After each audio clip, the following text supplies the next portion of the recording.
सरजमीन पर जो हिंदुस्तान ने जुल्म किया है उसका बदला लेने का वक्त आ गया है। Initializing simulation. 89 hostiles confirmed.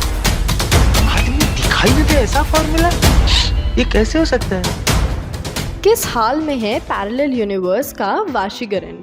क्या हुआ सना का?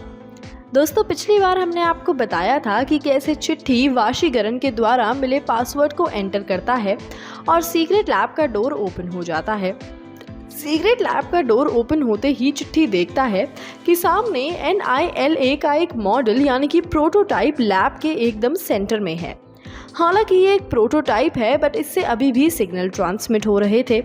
चिट्ठी लैब में आसपास देखता है तो उसे वाशीकरण द्वारा बनाए हुए और भी कई गैजेट्स मिलते हैं, जिससे कि वो समझ जाता है कि ये पैरेलल यूनिवर्स के वाशीकरण की लैब है। चिट्ठी आगे लैब को एक्सप्लोर करता है और उसे एक चैम्बर में वाशीकरण कुछ काम करते हुए दिखता है। पैरेलल यूनिवर्स के वाशीकरण के साथ एक और इंसान होता है जो कि उसका असिस्टेंट होता है।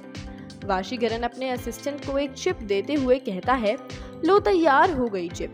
इसको लगाने से कोई भी रोबोट तुम्हारी थर्मल इमेजिंग ट्रेसेस को डिटेक्ट नहीं कर पाएगा। उसे थर्मल डिटेक्टर में किसी जानवर के ही निशान मिलेंगे और तुम रोबोट से बचे रहोगे।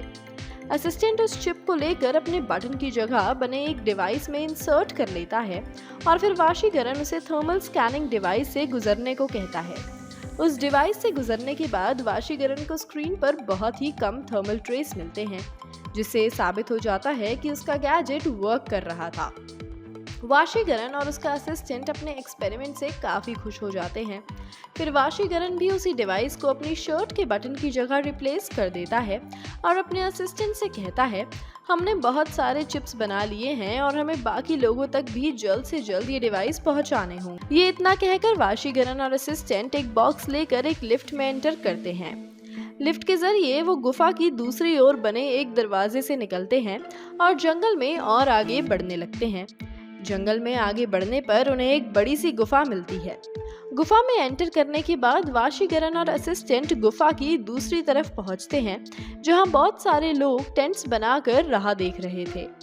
वाशीकरण और असिस्टेंट उन सब में चिप डिस्ट्रीब्यूट करता है और सबको समझाता है कि ये कैसे काम करता है और इसके बाद से रोबोट्स इंसानों को जंगल में ट्रेस नहीं कर पाएंगे। सभी चिप लेकर बहुत खुश थे, पर उनमें से एक इंसान कहता है, तुम्हारी ही बनाई रचना ने आज ये हाल किया है हमारा, और अब एक और इन्वेंशन। तुम ये देकर हम पर क्या एहसान जता रहे हो या अभी बुद्धिमानी का कोई जोर दिखा रहे हो? आज हम तुम्हारे बनाए रोबोट से ही भाग रहे हैं। जंगलों में आकर रहना पड़ रहा है। ये सब तुम्हारी वजह से हुआ है।